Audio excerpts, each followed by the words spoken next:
Hey, Miss Schilling, this is me, Race and Britain's final project for Honors 3, the Truth Project, and we loved class discussion and debate so much that we decided we were going to do one last one together to rein in the year and show you what we learned and how we changed.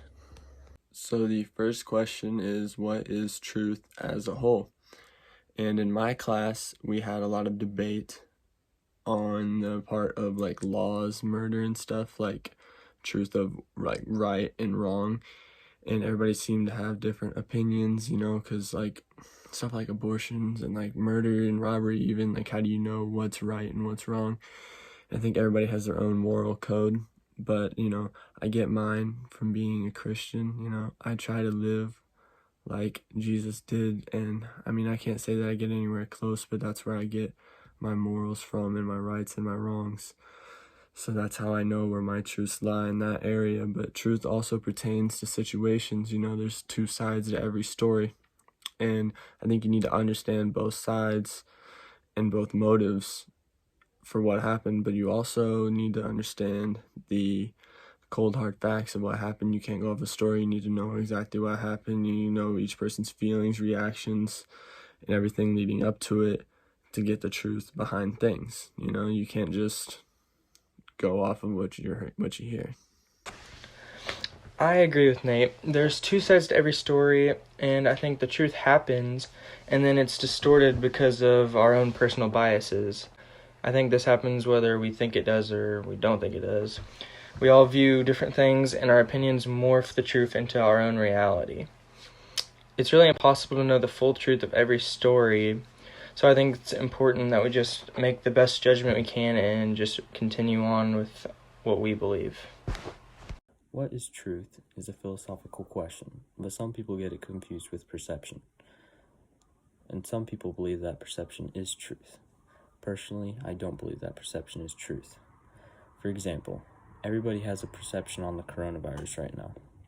There are political perceptions, scientific perceptions, economic perceptions, social perceptions, and many opinions. But there's an underlying truth of what coronavirus actually does. So what I'm saying is that there's always an underlying truth that is waiting to be discovered. What do you guys think it means when people say, like, this is my truth or that's their truth?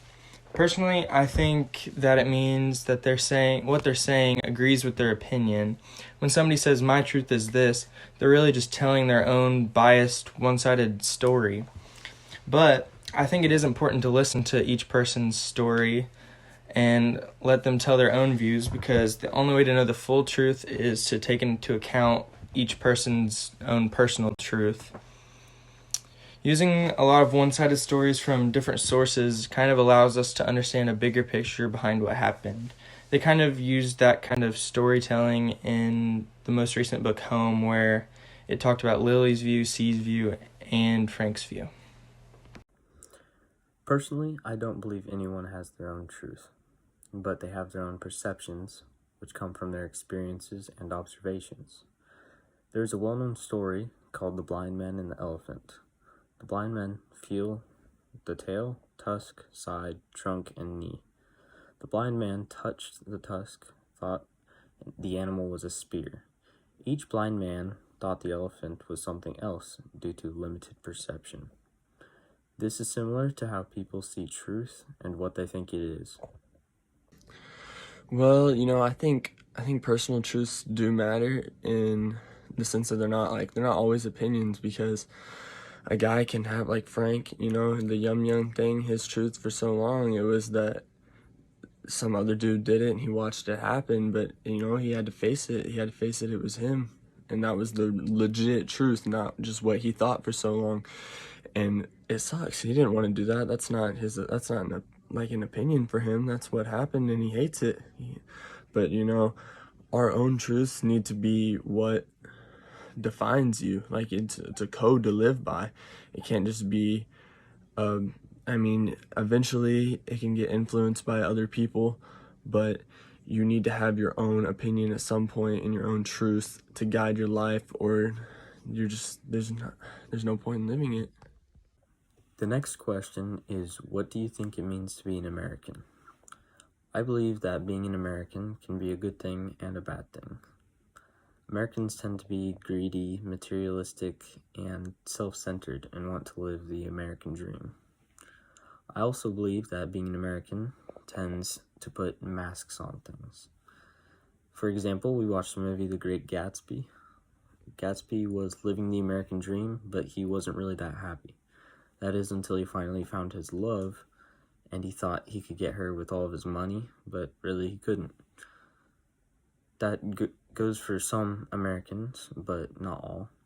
Some Americans are good and like to look forward to things like the American dreams and can do it in a good way. But what do you think, Nate and Race? I agree, Britton. I believe that being an American is one of the best things ever. The ability to have control over your own destiny and what you believe in is the most important and powerful tool that a person can have. The fact that I could work my tail off to achieve what I want in life is one of the best things ever. Other countries don't give you those freedoms that are from God. America isn't perfect by any means, but it's founded upon a hope that we can provide a place where people have the power and not the government. The First and Second Amendments are some of the most important things a person can have. In today's age, that is changing. However, good people will stand up for what's right. I think we can all agree that the best part about being an American is the limited control of the government and all of the freedom that you have, although the control is getting more so. But, we try to limit it as much as we can. And being able to do whatever you want in America is also the best thing. Like, you can, as long as you work hard, you can keep moving up. There's no limit on what you can do or how far you can go, what you can achieve. But I think to be an American, you have to protect that. You can't be pushing to have more limits and regulations on everything. I think it should be freedom, and to be an American, you have to protect freedom. That should be your number one priority, freedom for everyone. Something that I was passionate about this year would be the story Lives of the Dead. I was passionate about this story because of the awful thing that happened to Timmy. He fell in love when he was 9 with a girl named Linda. Linda gets a brain tumor and ends up dying at such a young age. I learned that we need to cherish our lives because anything like that can happen to anyone. It's also hard to imagine going through this at such a young age as Timmy was doing that, and it changed his life forever. It was the first one that came to mind. It wasn't even a topic. It was from an anticipation guide. There was a question. It was agree or disagree, guilt can kill.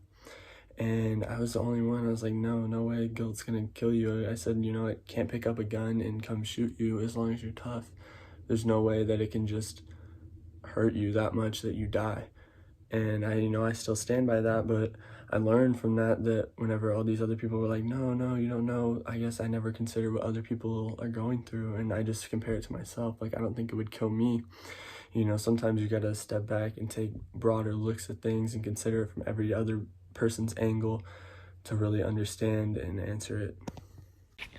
One of the things that I was the most passionate about this year were the two stories, The Great Gatsby and Of Mice and Men, and their lessons on what love really means and the differences between unconditional love and conditional love, and how you can do what's right even if it hurts somebody. Just whenever George had to kill Lenny was one of the most thought-provoking and influential things from that story. And then I'd say from The Great Gatsby, just the fact that Gatsby loved her so much that he spent his whole life working for her, and then he took the blame of her car accident. It just shows what it means to love somebody unconditionally. The next question is, what from this class has changed you? I learned that this class doesn't really have a lot of right answers, and there was always you were forced to find the answers on your own, and so the answers weren't on one page or even in one book. They were really what you got from it and how you see life related to how you would answer the question. And then, you'd use your meaning in life, and your opinions on things would help you.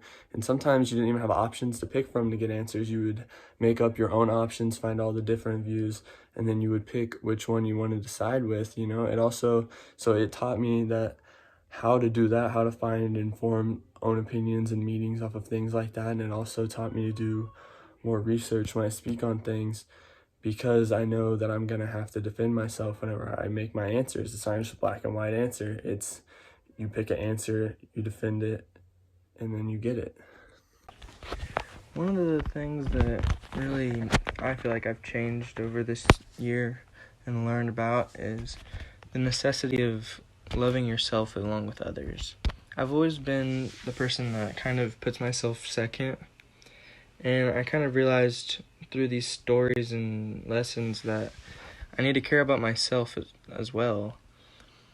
Whether it was the So Live lesson about how you only live once and you need to live it to the fullest, or Dimsdale and how he held everything in and ended in tragedy, or Gatsby risking it all for a girl and ending up in tragedy. It kind of just spoke to me that I need to care about myself too, and I'm really happy now.